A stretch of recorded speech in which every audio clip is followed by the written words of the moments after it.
Hey, we're Anterior and you're watching Bring the Noise.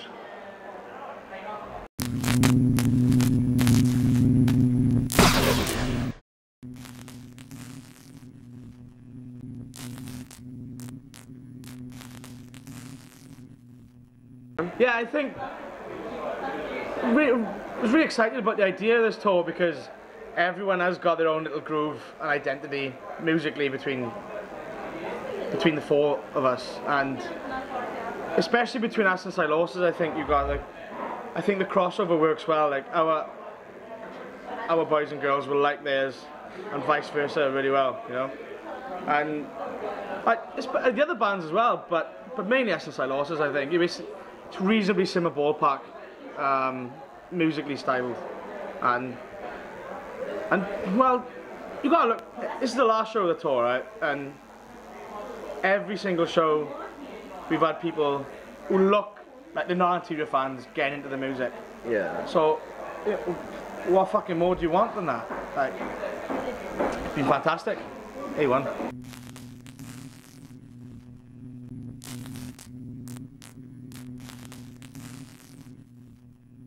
This is it. Fuck.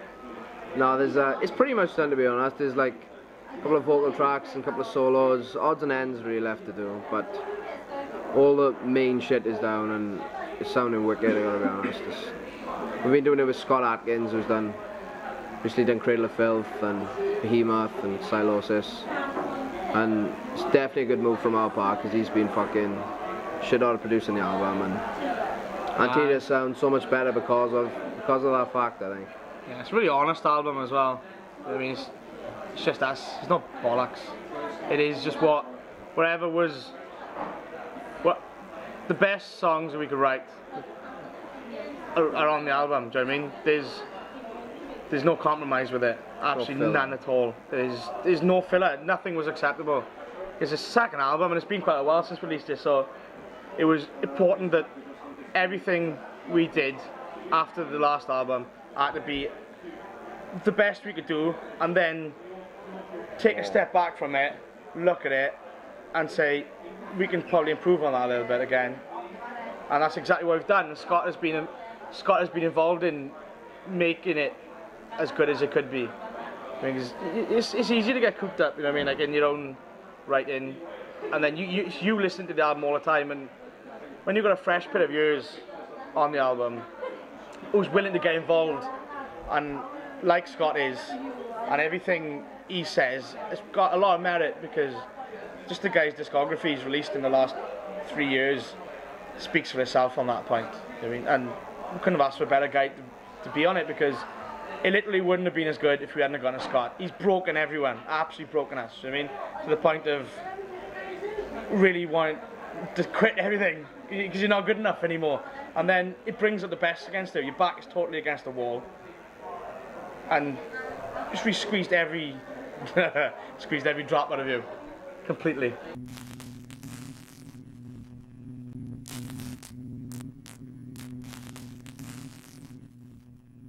Lyrically, the album isn't a concept album, so there's no continuing theme throughout, but every song has got its own little story to tell. I mean, this is our opportunity to express everything we want to say. Do you know what I mean? This is our medium. So we've basically gone into everything we didn't like with certain aspects of life. Do you know what I mean? I have to give an example, I suppose. We've attacked especially American evangelism on the album. We've gone out town on it. I mean, especially the money involved in religion and stuff. No, it's not we're not going to go out and out anti-religious on it. It's not. We want to exploit the fact that there are people out there who will let you keep the faith and they want to keep the money side of things. And that's just one song, for example. You know, there's other songs that have highlighted just general lack of ambition and apathy towards the lack of ambition, especially, you know, I've grown up and I live in the South Wales valleys, you know what I mean, and it's fucking rife there, do you know what I mean? People are happy with it, and that's the part that I'd love to be able to tell someone, I mean, wake up a little bit. You can fucking do more. You really can. There's a lot of ability there. There's a lot of great stuff going on. And it's just people's attitudes really don't drive the best out of them. I'd love to be able to someone to listen to that song in particular and go, you know, fuck, that's great. I wondered if I could have a crack at this. I mean, these silly wankers have actually made an album and got it released. Why can't we do it? I mean.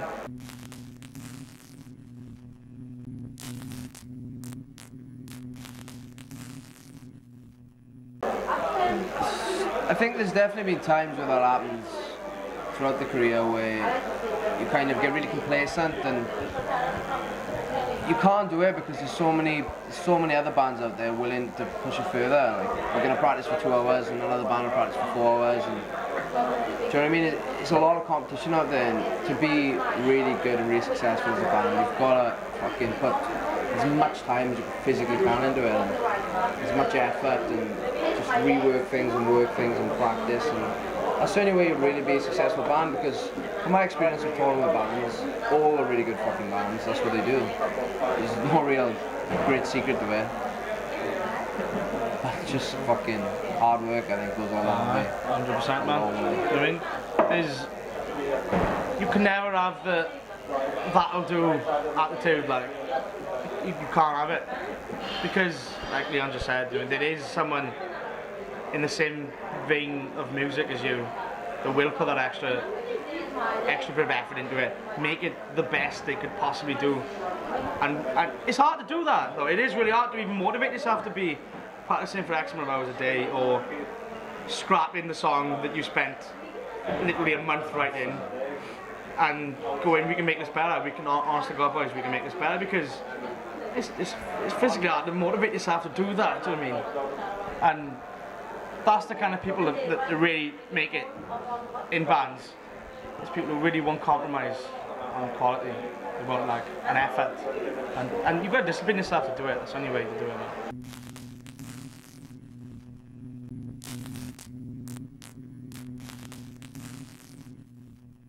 Definitely. 100%. I think a trend that I've seen, I really like, that I've seen in the last, say, 2 years, is the fact that it's now cool to be a really good guitar player. Do you know what I mean? There's none of that, you know, therapy, Nirvana, like I was sklodgy shit, and people are happy with that because that's kind of cool. There's none of that anymore. And it is so refreshing to see that the people who put a fuckload of effort into their playing and their attitude, again, the recognition that they really do deserve. Do you know what I mean? And it used to be, that attitude used to be just reserved for the elite metal bands, do you know what I mean? The elite ones. But now the small bands are having to put that kind of same stamp on their own music to be able to make it, you know, cool. I don't use the word cool, but that's the fucking truth, I guess.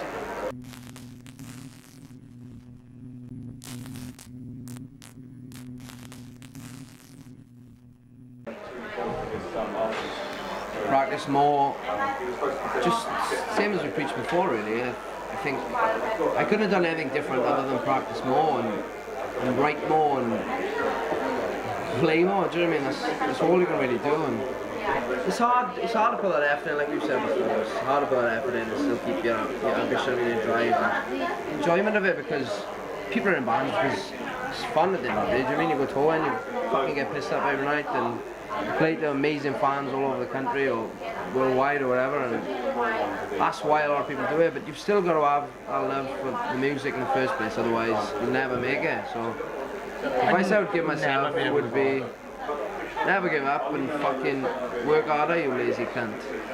I'd never be able to go back and remotely convince myself that all the shit we was doing back then, we you know, we were like 15 and you are really shit, you know. That would turn into anything that you could call a career. Do you know what I mean? It'd really be difficult to convince me of that. Do you know what I mean? So the best advice would be to myself: lose weight, cut your hair, and get a real fucking job. Your life is shit. Give up.